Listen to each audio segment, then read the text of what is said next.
Good afternoon, everybody. And in the case of Kate Mosse, who's joining us from Sussex evening, good evening, Kate. Good evening. Where's your glass of wine? It's dry January. What can I say? Oh, dear. Do you have that in America, dry January? I think so. But we do, we're just not good at it. All right. Most British authors I have talked to have, had either a glass of wine or a pint. Well, it's 1 o'clock here, so I'm drinking boring tea and wishing I were somewhere more exciting. So let me introduce today. We are here to discuss a new book, City of Tears, the sequel to The Burning Chambers by British author Kate Mosse, who is not the supermodel, but rather a super author. And just to say briefly, she's the #1 New York Times and international best-selling author with more than 7 million copies out in 38 languages. I fell in love with her when I read The Labyrinth, which was a huge international bestseller. In addition to The Labyrinth, she's written Sepulchre, The Winter's Ghost, Citadel, The Taxidermist's Daughter, and the first in her 16th century France historical series, The Burning Chambers.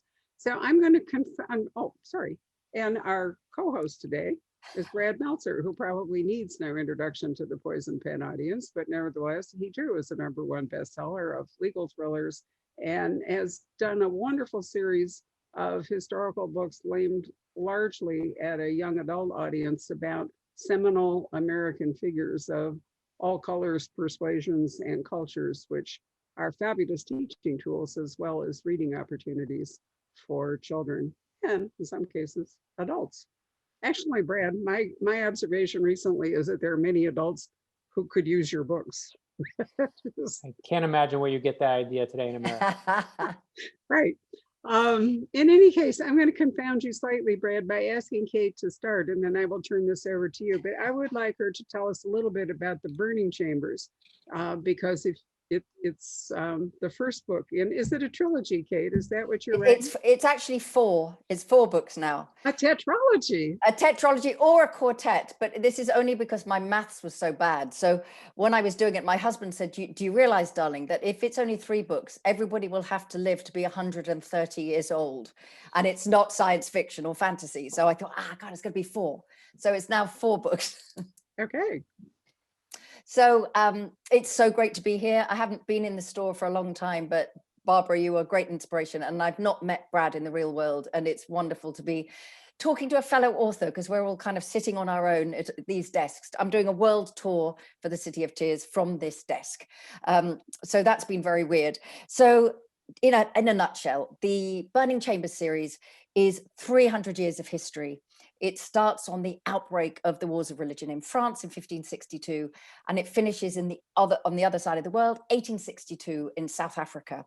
And it's really a Romeo and Juliet story. It's a story between a Catholic girl and a Protestant boy, their marriage, their descendants, the feud between another family. It's a story of missing relics, a missing child, the way that people have to leave their homes in France and flee first to Amsterdam and then to the Canary Islands and then to the New World and South Africa. And the whole idea for the series came when I was on book tour in Franschhoek. I don't know if Brad's ever been to the Franschhoek Book Festival, but you've been there. It's just wonderful. And it's this it used to be an old frontier town about 30 kilometers east of Cape Town. And I'd never been there before. And I was taken into the town and I suddenly started to notice that all the wineries had got French names. And then when we got to the main street, I saw that the main street was Huguenot Street. And so I thought, what is this history? Went to the museum and discovered this incredible bit of, to me, unknown history that the Dutch East India Company had taken. They'd stolen the land of South Africa in the Cape. They were using it as a fueling station, and they suddenly realized that the land in the Cape was like the land in southwest France. So they sent a letter back to Amsterdam saying, if there are any winemakers, refugees from the religious wars in France, who are prepared to leave Amsterdam, come to South Africa, start growing vines, we will pay for you on a ship, we will pay for your families, we will pay for a French pastor to administer to your spiritual needs. And 7 families sailed. And their names are all written on this board in the museum, every name. of the people that sailed and arrived there in this frontier land. You know, it reminds me of all those stories, you know, Willa Cather novels, you know, going into the unknown and sort of these huge landscapes. And then I went down the list and I saw the name of a family that I'd written about in my novel Labyrinth. And at that moment I thought, okay, I get this. And I looked up at the mountains and I thought, what if you had grown up your whole life with this mystery at the heart of your life? Like, where does your ancestry come from? Who were your parents? What is this feud between this other family? Why 300 years later are they still chasing you down? And you've heard of this land, this beautiful part of France that you've never seen. You've not been allowed to go, and you had to flee, your family had to flee. And then you see these mountains in South Africa and they look like the mountains you've heard about. And at that moment, I had it. I thought, okay, I can write a refugee story about finding a new world, finding a new home.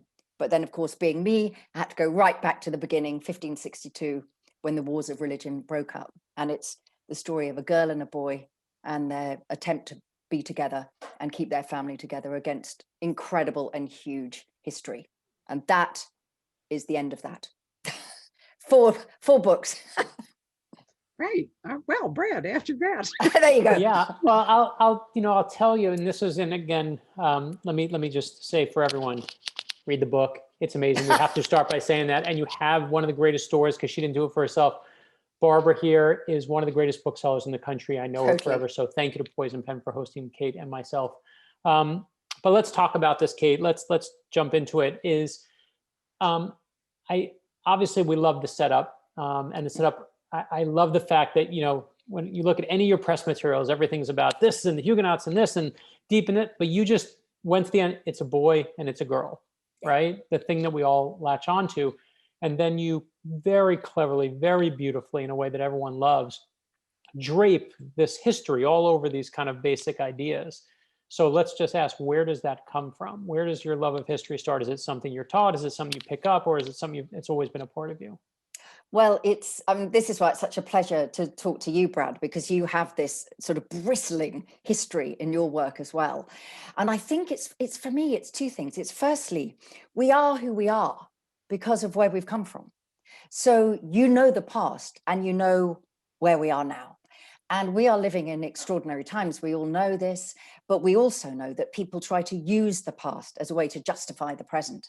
So for me, the idea of knowing the truth of it, the common sense of history, because particularly in the 16th century where these books start, for example, you'd be hard pressed to find any women that are not queens or mistresses. It's a very, it's a story of that, but the rest of us were there too. So I like the idea of going back into history and telling the story of unheard and underheard women's voices and the men who love them. And the idea that the real history is made by all of us, even if it's the court and the generals and the popes and the imams and the rabbis. It's often a story of court, military, church. But for me, it's about, okay, who would I have been if I'd been living in Carcassonne in the southwest of France, and like my lead character, Minou, and my father is a bookseller?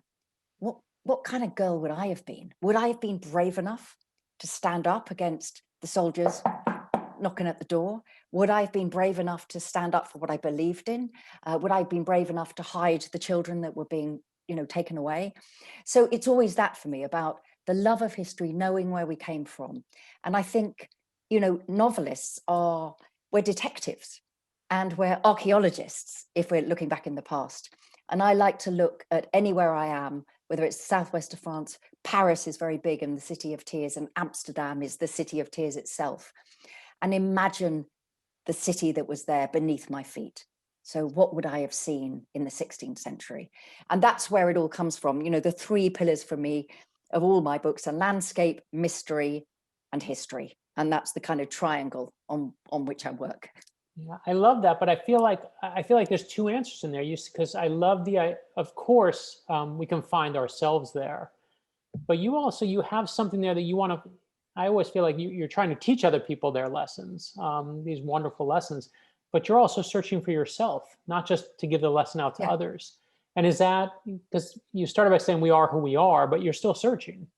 Yeah, you're still searching, and also I think it's I think when we look back in the past and we imagine other people's lives, of course, the societal expectations, the way men lived, the way women lived, the background of faith, which is in everything in the wars of religion. You know, we all know that religious wars are not about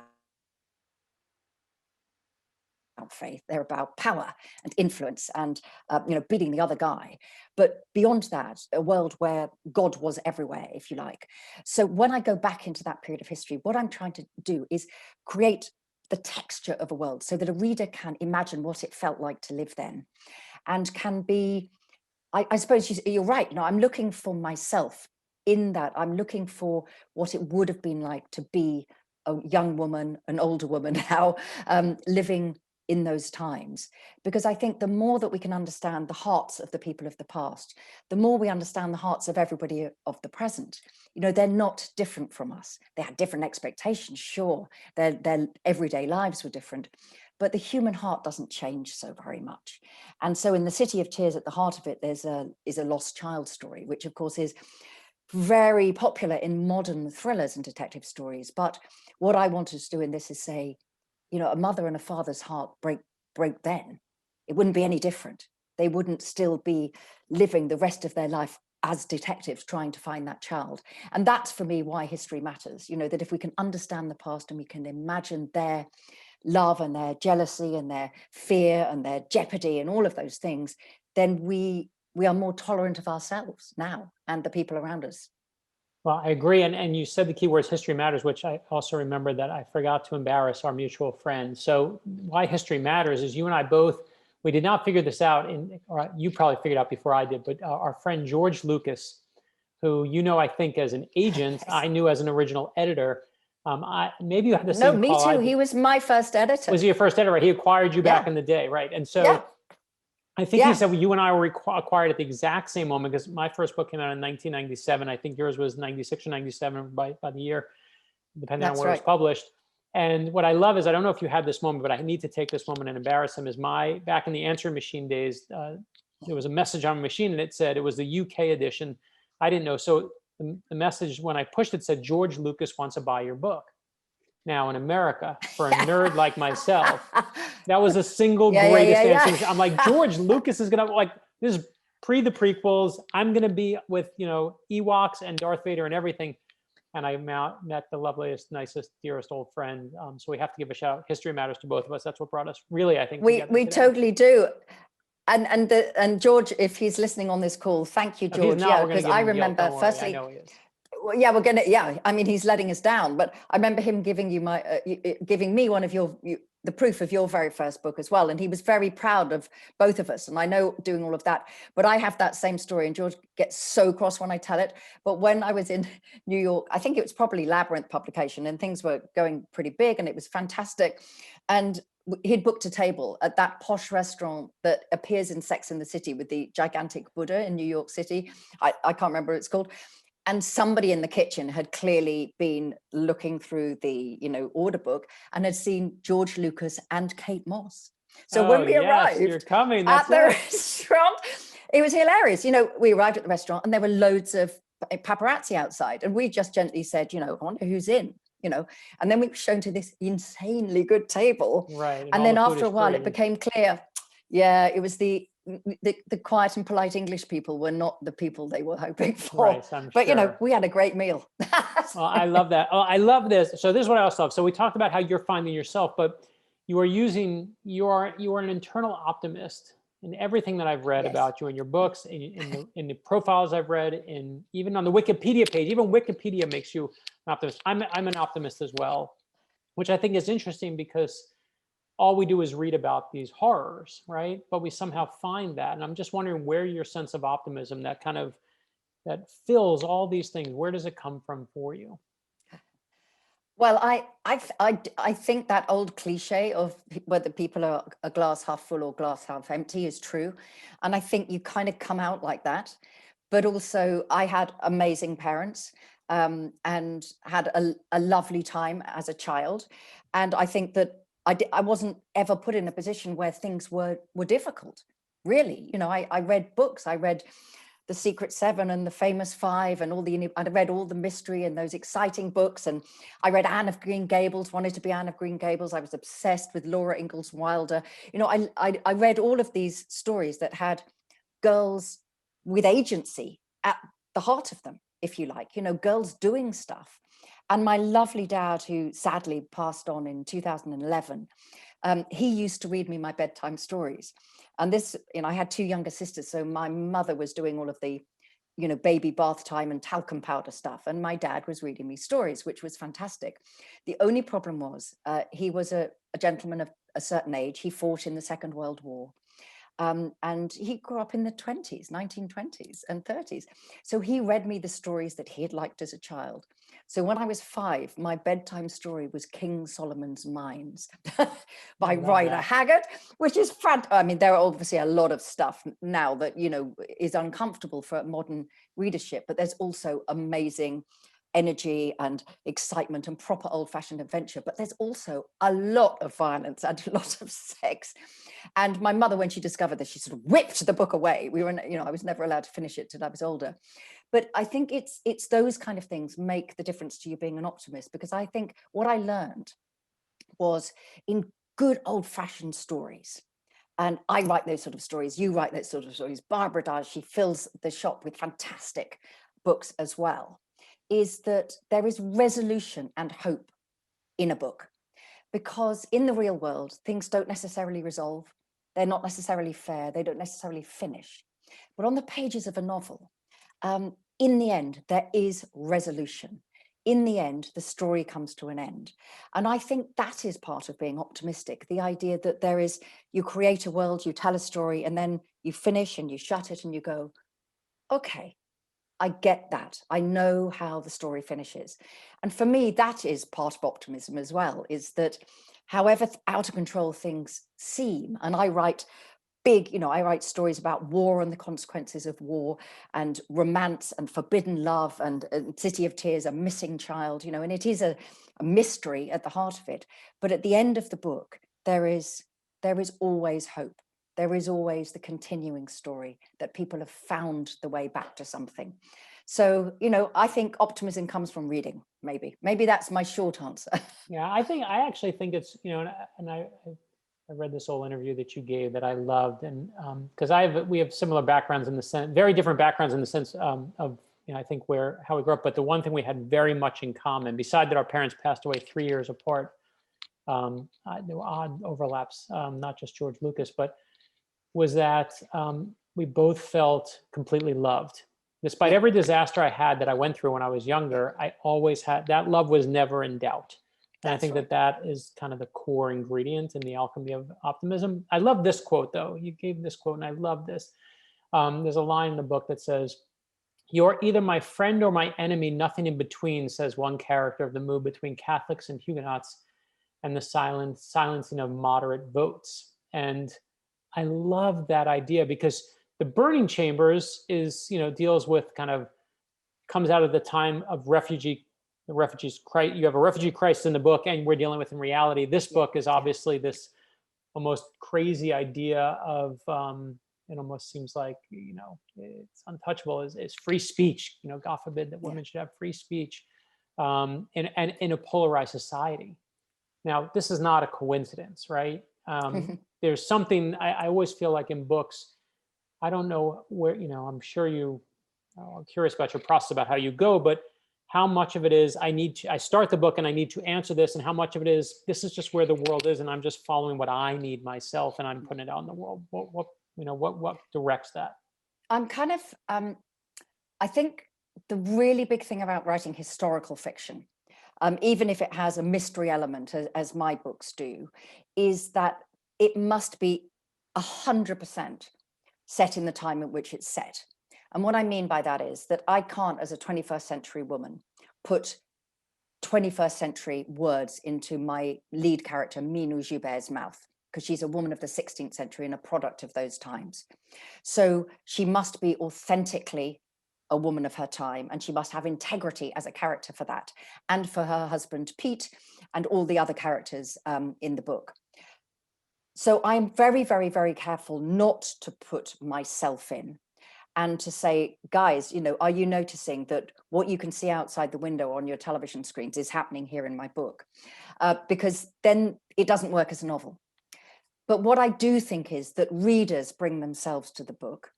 And for me, and I don't know if you feel this as well, Brad, the book is finished when it's in a reader's hands. So, I've written this. I haven't even seen the hardback actually yet, Barbara. So I'm pleased to see you've got one. Yeah, it looks lovely. It's not arrived in the UK yet. I've got the ARC. And but for me, I write it and I hand it to you, and then the reader finishes the book. So I think that the context in which I'm writing, I started to dream this book because for me, it's always like the whispering in the landscape. That's what it feels like. It always starts with landscape for me. And then that combination of history in the landscape and the mystery of it, the three things. But I started this book thinking of this series in 2010, before a lot of this stuff was happening. But what it reminds me is, well, two things. Firstly, that history is a pendulum. It's not a straight line. Things sadly just do not get better. We never learn. Things go backwards and forwards, and then people become complacent and they forget that peace is something to be treasured and kept safe. And then we go backwards, and we've been in a time of going backwards at the moment, and we'll see where we are on that pendulum swing. But the other thing that I think about writing history and that sense of where it comes from is that if we can read the stories of people in the 16th century, we take away any of the political stuff that we're surrounded by all of the time. In the end, people are reading about Minou Joubert and her husband Pete Redon being forced to leave Paris in the middle of the worst massacre of the Wars of Religion, the St. Bartholomew's Day massacre, where 3,000 people were slaughtered in the course of a few hours, and then maybe as many as 70,000 people were slaughtered the length and breadth of France in copycat massacres. And they are wealthy, comfortable, successful senior Huguenots, and it's an ambush and it's a plot, and they leave Paris with only the things they can carry. And if a reader can read that story and can feel for them what that must have been, and the loss of family members, they don't all make it out alive, they don't all get to the City of Tears, Amsterdam, then I think what historical fiction can do is shine a light on things that matter now, but with the benefit of hindsight, without it being, a piece in a newspaper, if you like. Nobody reads my novels to learn the history, even though they are brimful of history. They read them because they want to know what happened. Do they find them? I also think people read and love your novels because they want to find out about themselves. Yeah. I think they want to live. They have that feeling of like, who am I in here? Can I do this here? But I do agree, just to go back, I do believe that the book is only finished when it's read. I believe that's that again, that talked about alchemy before, but there's an alchemy there as well. But interestingly, I read in the introduction to the City of Tears is you said you didn't know this world as well, which I find completely, I don't believe you for 1 second. I was like, that is such bullshit. Like, there's no way you can write this beautiful, amazing book and these books. You're telling me you have nothing about this part of history? Well, I didn't before I started. I mean, that's great. Like in America, if I write about the American Revolution, that's kind of built into our core, right? I may not know all the details, but it's just part of being American, right? We're fed that. But the idea that you came upon this and truly from scratch, that's true? Well, yeah, no, it really is true, because I love the medieval world, and readers listening who will have read Labyrinth in particular will know that. And I love the fin de siècle, the 1890s, that kind of decaying, corrupt moment in Europe. And then that early part of the 20th century. There's certain, I think we've all got periods of history where we kind of, our hearts sing a little when we know that it's that. And, another great historical fiction writer, Walter Scott, who is a staple of English reading. And my dad loved Walter Scott, Ivanhoe and all of those things. So I've never thought of myself as, I've never been a Reformation girl. That's the thing. And so when I was in that graveyard in Franschhoek, and I felt that, you will have had it, both you, Barbara, and Brad, you will have had that prickle at the back of your neck where you think, oh, there's a story here for me. I tried to resist it. I really did. At the beginning, I thought, just don't do this, Kate. You don't know anything about the history of South Africa in the 19th century, and that's a minefield anyway. You know nothing about the Reformation in Europe. And this isn't your period. The 16th century, yeah, just about, but the 17th, 18th tonight, you know, these are not your people. But there was just this thing, you know, it's like tapping on my head. It's like, I know I can write this story of this girl and this boy and their descent. I just knew it. And so, but I still resisted. It wasn't the next thing I did. And I'm a carer. I was caring for my dad at that stage, and then my ma still was living with us, and she passed away in 2014. And I'm a full-time carer for my mother-in-law. And so I was in a position where I could do a lot of research at a desk, but I couldn't travel very much because it's, you know, for all the obvious reasons. So I kept resisting it. And then I was in Amsterdam, and I went to the Amsterdam Museum, and I started to look. I thought, I'll just read a little bit about the Huguenots in Amsterdam, just a little bit. And of course, then, you know, hours later, you know, that when you find a brilliant history book and you're still reading it, you know, as the lights go out, you know, it was that sort of thing. And then I was on a tour for a different book, and I was being taken around by a lovely, lovely guy who was driving me around. And I started saying, you know, I've seen some really interesting things about the Huguenots in Amsterdam. And the next day he arrived, and he handed me, I haven't got you know, like a piece of paper like this, just gave me this. And I said, you know, what's this? And he said, this is a photocopy from a diary that I have in my family. My family were French refugees. They came to Amsterdam to escape persecution and death. And I thought you'd be interested to read this. And I was like, oh. And then he was called Peter Redon.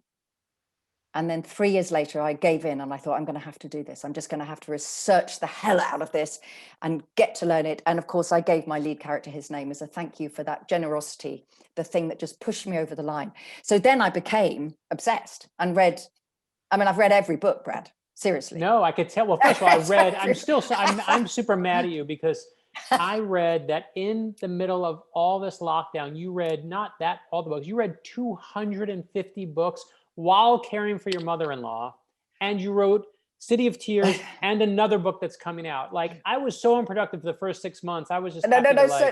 This is all, you know, this is all newspapers. You know, it's like the City of Tears I'd already written. Wait, let's clarify. 250 books. Did you read that? Well, I did, but that's all books. You read. That's crazy. That's 250 books. But they were. I mean, you know, this is a tribute to the amazing Poison Pen. Apart from anything else, I read. They're mysteries. All mysteries. I reread all of my Golden Age detective stories. So, and what'd you like? What sat out of the best of that when you go through? Agatha Christie, Miss Marple is the most subversive, 100%. amazing woman.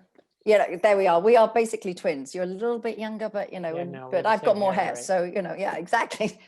So I read all of those. I read all of Nio Marsh, all of the Sue Graftons. I went back and read Josephine Tay, Marjorie Allingham, Dorothy L. Sayers.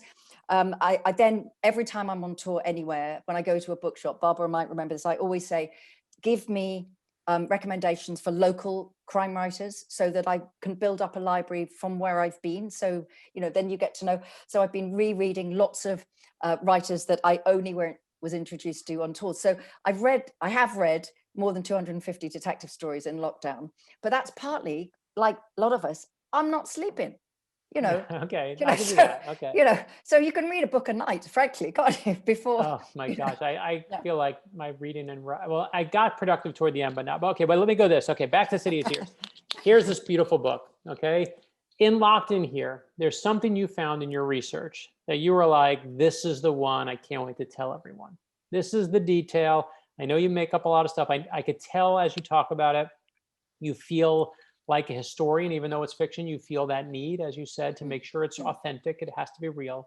But what's that real detail in there? Not the made up one that you were just like, this is the one from that time period that just made me go, wow, this is the one I can't wait to show a reader. That is, do you know, I've never been asked that question, and it's such a lovely question. I'm tempted to say that's a writer's question. Yeah, and it's I know. yeah. I'm only asking you stuff that I want people to ask me. That's it. Okay. Next time I'll return. Next one. I'm or back even the thing. What's the thing that you couldn't put in? That's the other writer's question, right? Is like, what do you not? What's the, you know, we don't have DVD. There's a high body count in this. Everything's in, you know, it's Everything's all, in, yeah, that's good. everything's in. There's a lot of murders in this book. Well, it's kind of a two thing. The City of Tears goes from 1572, which is 10 years after the Burning Chambers finishes. And there's been this period of 3 wars and 3 uneasy periods of peace. And now there is this incredible moment in 1572 where there is a hope that this bitter religious civil war could be brought to an end. And it's brokered, this was a brilliant thing that I learned, by 2 queens.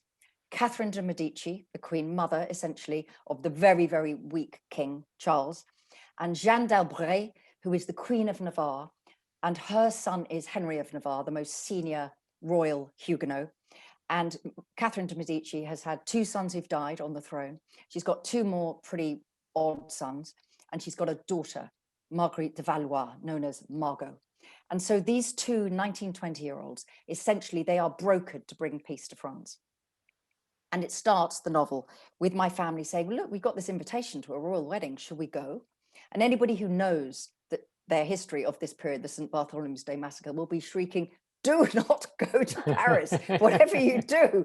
But of course they go, because otherwise there'd be no novel. And I was interested because what I feel about these times is we know the big history, but in the end, it's always the personal stories against the backdrop of the real history. So I wanted to discover what would happen to my family if I took them there. And I didn't know that it was going to be a lost child story until that was how the book turned out. So there was this amazing bit about these 2 queens. And then Jeanne d'Albret arrives in Paris in June. And within a few days, she dies. And then the rumors go round that she's been poisoned by the Queen Mother. And then a set of gloves has been sent round, you see, to her dwellings, and apparently they're poisoned gloves. Nobody will ever know the truth of this. Nobody will ever know the truth of who ordered the St. Bartholomew's Day massacre. Was it Catherine de' Medici?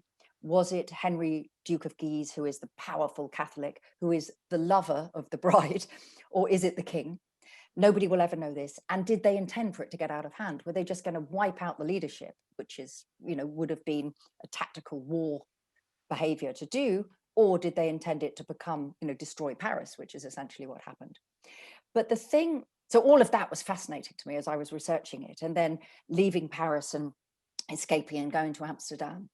But the thing I think that really did my heart good, my optimist's heart good, and it's at the heart of the City of Tears when they have settled in Amsterdam and they are welcomed, is this, that in Amsterdam, that took in a lot of Huguenot refugees and as a Calvinist city, that's simply the name for the Dutch Protestants.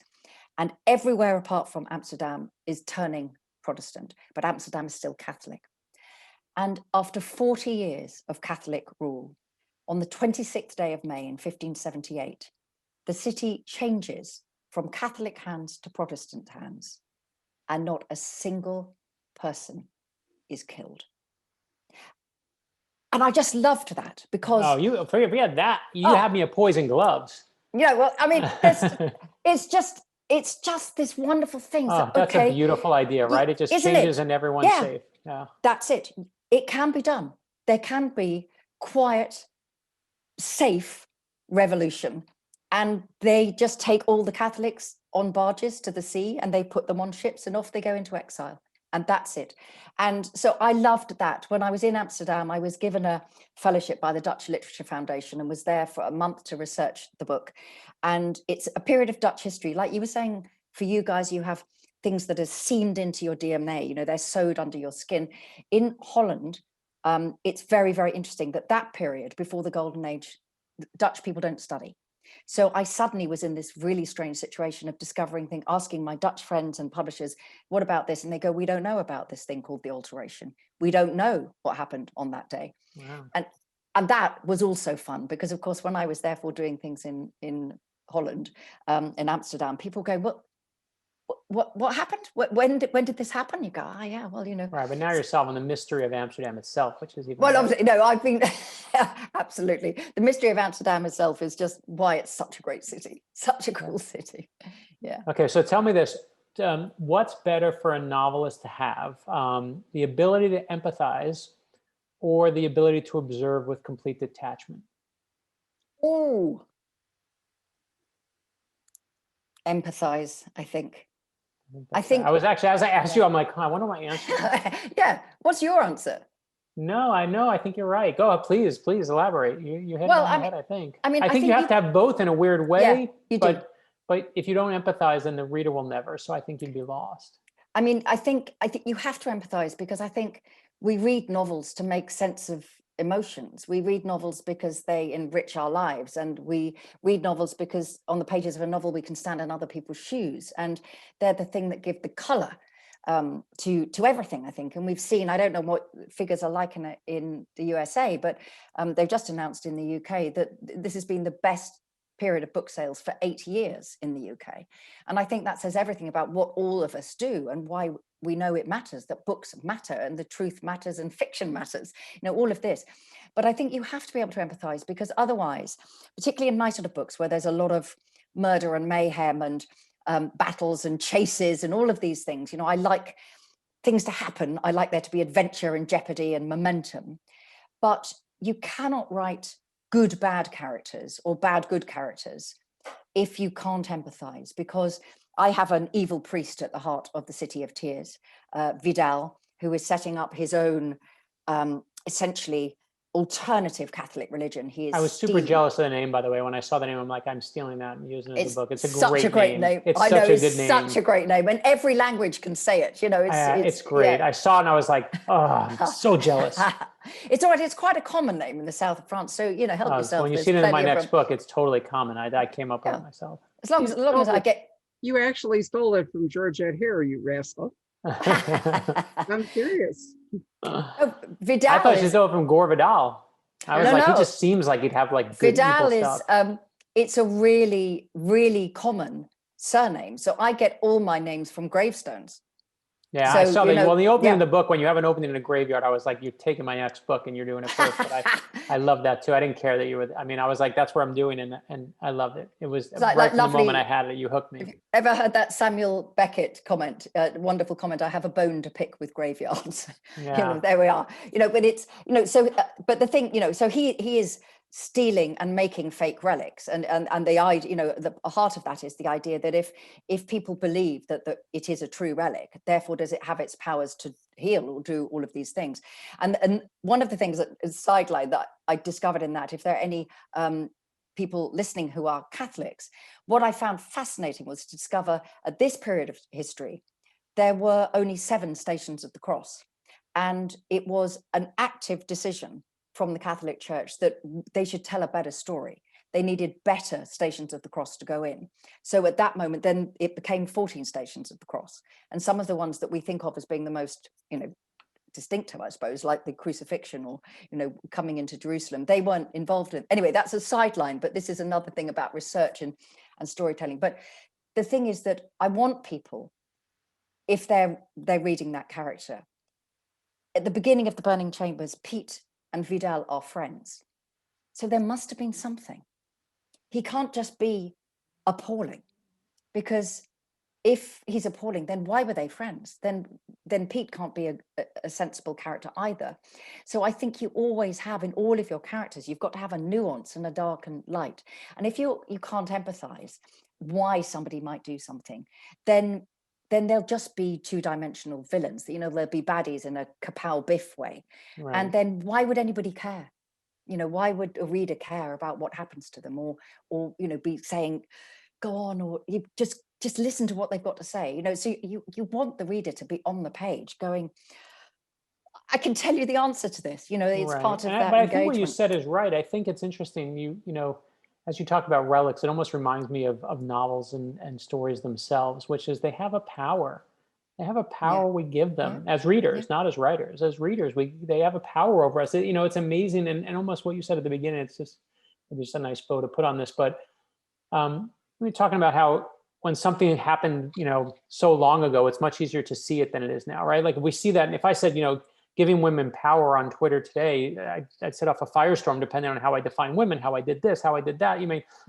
But if you can see something happen back then, it seems so clear that what's right and wrong when it's in the past, when we're removed from that moment. And that power that you're given I think that's what runs through the City of Tears from Labyrinth all the way now, even going to Burning Chambers, I think is, they are, I mean, relics in the best way. They have this power over us and our ability to see. And I think your readers are very lucky for it. But I have to ask you this. Well, Barbara, I don't know, are you doing questions in this, or can we just? Well, I have a couple of things I want to talk to Kate about. Either Okay, I have to ask this though, and then you want me to throw it over to you, and then we'll go there. Is that good? Sure, whatever you want to do. So I have to. So I did read this, Kate. So I read that your book, that Labyrinth, was the #1 selling book in all of the UK for whatever the year was, 2006. Is that right? Do I have that memory? Okay. So just for a moment, tell me, I just want to know as the writer, like, what was the pressure? What was the pressure after that? Because I know when my first book came out, thanks to George and everyone else, it took off. The second one plummeted, and the pressure between the two was slaughtering to me. It was crushing. So I can't even imagine when it's at that level. So I just want to hear all the horrors of your life so I can take joy in the fact of them when you have such great success. That's really what I'm asking. Oh my God. It's, no, of course. I mean, it was really unexpected. That's the thing. I don't know if you felt that. Oh, no, I could never. My parents didn't go to college, 4-year colleges. So I didn't ever think I was going to get anywhere. And it's just, and the thing, I had a really weird publishing experience of Labyrinth, in that it came out in the UK in hardback, and on the 7th of July, 2005, which is in a very, very, very, very, very, very, very much smaller way, our 9/11. It's the day that all the bombs went off in London. Sure. And I came up from the country where I live, and I always walk in London because I prefer to walk, And as I walked, I thought, there's a lot of people walking. It's quite weird. Arrived at my publisher for my publication day for a book that I had been dreaming about for 15 years. It was incredibly dear to me, and everybody just looked horrified to see me, and they were like, how are you here? It was like, it's my publication day, and this was the day before mobile phones, so I didn't know anything had happened. So then I spent publication day in my publisher's, which was a building of glass where everybody had been told to go to. Was it hotter? It was Orion. Okay. I was at Orion by then, and but they, all those buildings are the same. And so that was very, very extraordinary experience. And so everything that had been planned, of course, nothing matters compared to the loss of life and the first responders and all the things were going on, but it was just a very weird moment. But then the book went into the bestseller list at number 10. And it was because brilliant booksellers were still hand selling, even though this thing had happened. Was going on, right? And I remember my lovely husband laminated the Sunday Times bestseller list with Labyrinth at number 10, because I genuinely felt that is beyond my wildest expectations, and I can retire happy now. And that was the moment that felt that people I did not know had bought the book. And so then that was amazing anyway. And then the paperback, what happened was that it was on a television show, and it sold, after the show, it sold 60,000 copies the next day because it got a great review. They don't tell you what the review is. I was sitting at home with my children, who were 9 and 6, and it was 5 in the afternoon. I had an enormous glass of wine that I could barely drink because my hand was shaking. It was so nerve-wracking, not least of all because my lovely Ma, living in the next village, had told everybody in the world that I was on the television. And I suddenly thought, oh my God, they're all going to turn on. And they're going to go, this is the worst book. And my mother's never going to be able to go into the butcher's again, or the post office. And there were signs saying things like, Barbara's daughter on the television tomorrow. It was just painful. And then it was okay.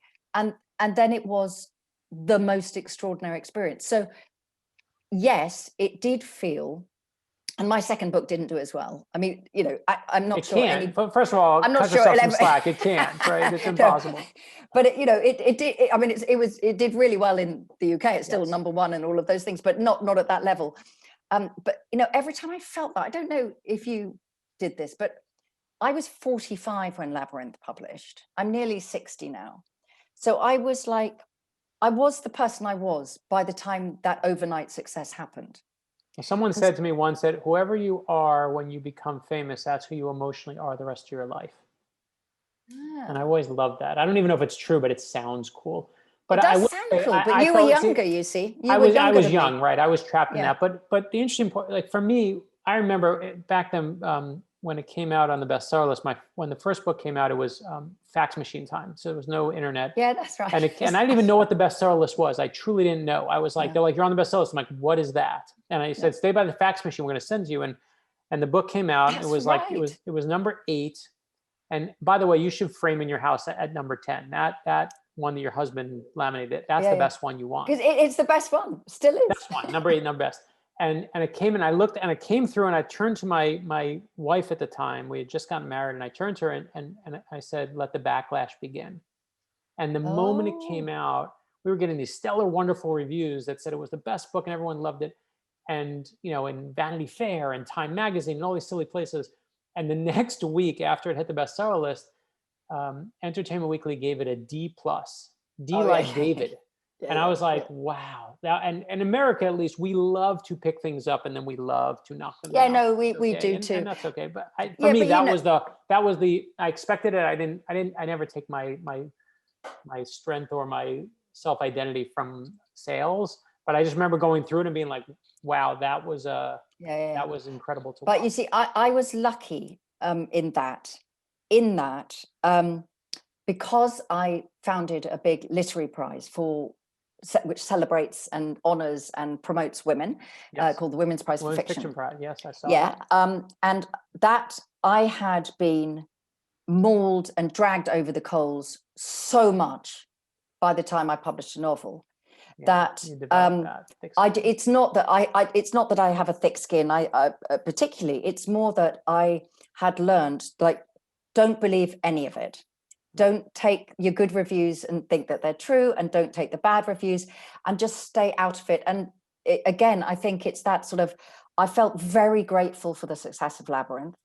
I absolutely know what you mean, that sense of not disappointing people and all the rest of it. And every now and again, someone will say, somebody actually said to me, The City of Tears is doing really, really well. Somebody said, but what does it feel like? You probably never have a book as successful as Labyrinth.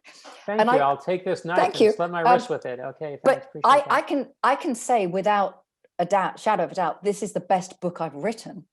City of Tears is easily the best book I've written. Because you're feeding your brain, right? 250 books shows me one thing. If everyone listening learns nothing else about you, your inquisitive mind is trying to outdo yourself. You can very easily write another version of Labyrinth. You know how to redo it. You know the structure.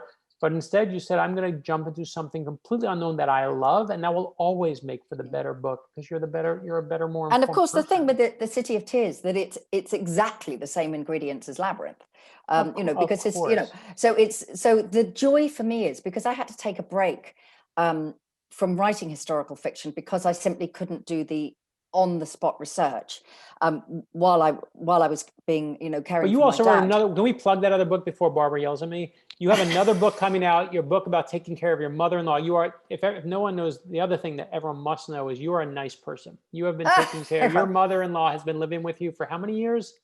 25. Well, I was going to say 25. I thought it was 25. 25 years. Yeah, but she's great. No, no. She's only needed taking care of quite recently. No. Living with your mother-in-law is the nice thing, right? Oh, and you're taking care of her. I mean, that is beyond. I promise you, she is a hoot. She is a legend. Granny Rosie, everybody knows I love her as a Granny lot. Rosie. My relatives are hoots too. Yeah, I can live and it does. 25 and more she years became in the pandemic. Granny Rosie became a media superstar. For a minute, my main job was managing her promotion. She's 90 and in a wheelchair, and we had this thing called Clap for Carers on a Thursday night, which everybody went outside and clap for the NHS. Sure, we didn't hear. Yep. Yeah, and it was quite lovely. And we live in a kind of in the suburbs, so there's quite a lot of space, so everybody could come out of their houses and people rattled. And Rosie, who can play anything by ear on her electric piano, but still can't read music, she said, I think I'll go and play. So we all took her stuff out into the road, and she played all the old wartime classics like We'll Meet Again and Roll Out the Barrel, and she plays away and bangs away, and it's fantastic. And my daughter filmed her on a mobile phone. All it takes. All it takes. And then the next day I had the BBC on the phone saying, we've seen Granny Rosie. Of course. That's my new job. But so anyway, she's... Wait, plug the book. You have the book coming out. When does it come out here? I don't know. It's in George's hand. George is sorting that out at the moment. George, you George, better make it happen soon. We're waiting, George. We're waiting. We are waiting. I mean, it's called An Extra Pair of Hands, and it is a love letter to my mum and my dad, who I loved very much and miss very much, and Granny Rosie, who I've known since I was 15, because my husband and I met when we were at school.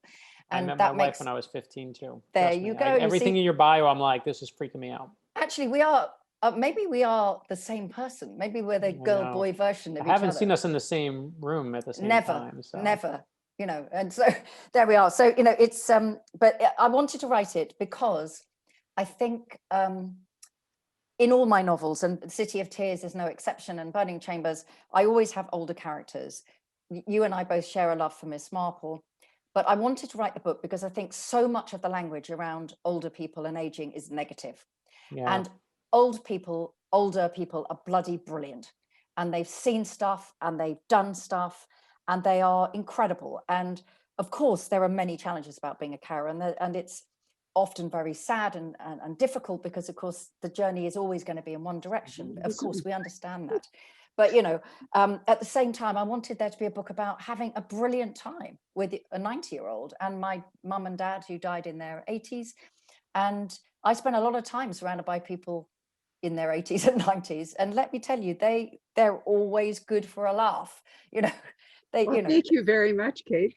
Patrick's over here just dissolving into laughter. Oh, no. I was 80 in December, honey. So. Hey, there you go. That's the point, you see. So, People have got this idea, haven't they, of what when they talk about elders, and it's like they forget. And when I was setting up the Women's Prize, the woman who gave me the money for the purse that goes to the writers, I only spoke to her once. It was always done through lawyers, and she heard me talking on the radio and she said, I'd like to endow your prize. And that was amazing. And when I was first promoting the prize, it was just vicious, and everybody attacked me all the time and said, well, women were rubbish. If they were any good at writing, they wouldn't need a prize. And I obviously hated men, and it was the usual daft nonsense. Yes, the internet. It's just, thank God we didn't have social media then. And so I did ring her up this one time, and I rang her up and said, I'm really sorry. I hope you're not feeling that you've backed the wrong horse, if you like, by giving us this money. We really believe in this. We really believe it will make a difference to women's writing and their voices being heard and being honored, and also for men and women hearing about great books. And I went into the whole spiel, and she stopped me and she said, my dear, we went through much worse than this when we were trying to get the vote. That's great. And, you just think, so the book is a celebration of the fact that it doesn't matter how old you are. It matters what you are like and what you do. And it should be evident, but it's always very negative. It's always seen as people living older is a problem, whereas we should be celebrating. It's amazing. Anyway, so that comes out in June, and it's up to George when it comes out in America. Well, I'm glad you feel that way, Kate. It gives me courage to carry on. The only thing I have done is I have implored the Poison Pen staff, if they feel one day that I truly am past it, they will have to tell me, because one of the problems with getting to be 80 is that you may not recognize that you don't have the agency that you had at some point. So we have a handshake deal that they will let me know when we get there, but we're not there yet, let me say. No, absolutely. Meantime, let me ask Patrick if we have any questions or comments from Facebook. There have been a few, but during the course of the program, they've answered. Can I do a final plug? Largely answered them. So I'm going to do a product placement moment here, because I've been thinking about Franschhoek in South Africa, and I will make two observations. One, if you go to South Africa and go to Cape Town, you will recognize that Table Mountain is truly important, because it's the fact that it was so obvious from the ocean, sailing by, that this was the place. So it was like a gigantic landmark. And, they built a botanical garden, they fed ships and all. But if you go up to the wine country, Kate, and you visit the wineries and you see the French influence and you recognize the vineyards, and I'm doing a product placement here because I have never been a fan of rosé wine. I've always thought it was sort of disgusting and pink lemonade. But there is a winery in Franschhoek called Dahlheim that makes a Pinot Tech rosé that is so fabulous that my husband now imports it for me by the case. And so we've retained our, but you can't help but feel, that the centuries connection between the French and South Africa. I mean, some people watching this might think that that's a really somewhat far out, you know, attachment, but it's really true that that area of South, and it's just above Cape Town. I mean, it's like an hour drive or something. Really is as though you were in Limidi or part of France. And there's a sign at the side of the road that says Languedoc, which is the region of France that I in the old days lived in as well. And it is an extraordinary, not completely, but a huge amount of the fact there is a South African wine industry is down to the French Huguenots going there. And it is an amazing thing. And the other thing that's very moving when you're there on a book tour, when I was launching the Burning Chambers there, we did a big launch at Franschhoek and in Cape Town and Johannesburg. But in Franschhoek, every event I did, people came up to me afterwards and would say, I am a de Villiers. I'm a descendant of that family or this family.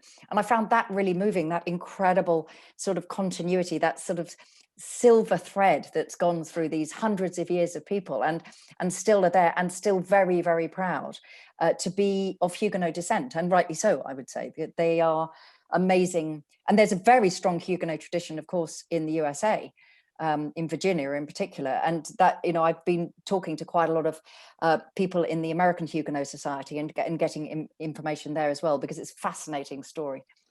Different one. It is. I'm going to pass. Is she signed? By the way, just so we mention to people, are you signing books, or you're shipping out, Barbara? I know. Well, we actually, I shouldn't say this aloud, but we have imported the UK edition, which Kate has signed.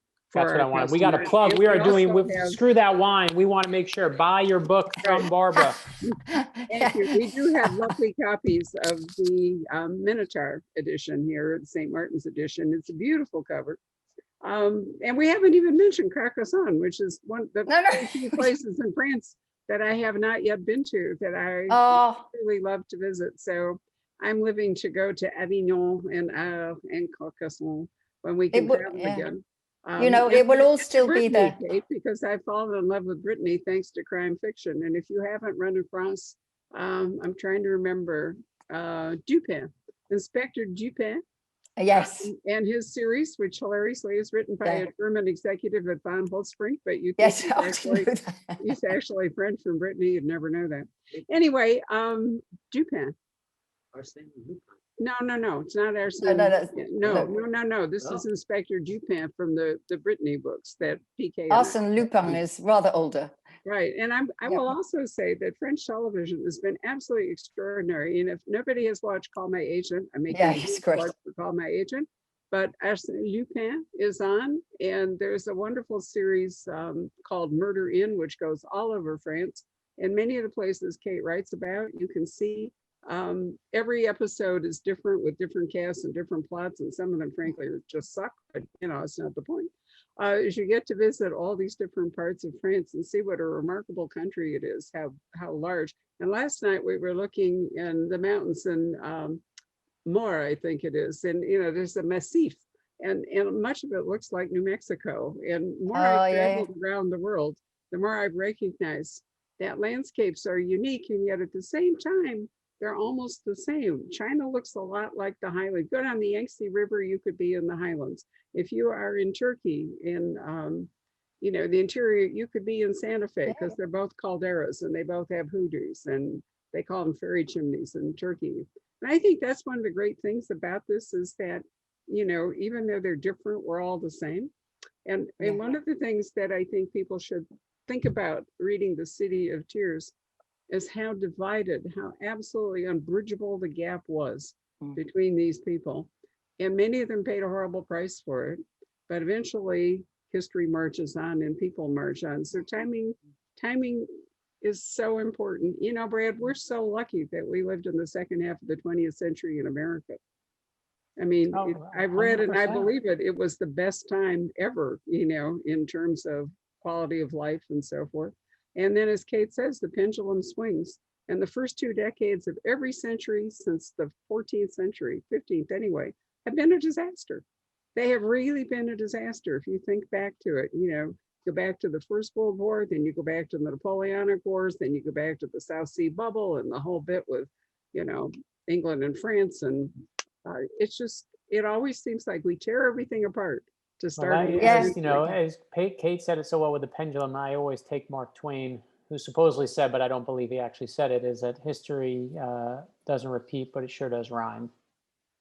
Excellent point. And a very nice way on which to end. So, Brad, thank you very much for taking time. I know you have another obligation. The City of Tears, please, everyone go buy from this, one of my favorite bookstores in the whole country. Kate, what a pleasure. Barbara, we love seeing you both. I have to say, Brad, I can honestly say, having done 3 weeks of stuff, that was the most fun interview I can remember. That's just because we got to make fun of George, brilliant. That's all.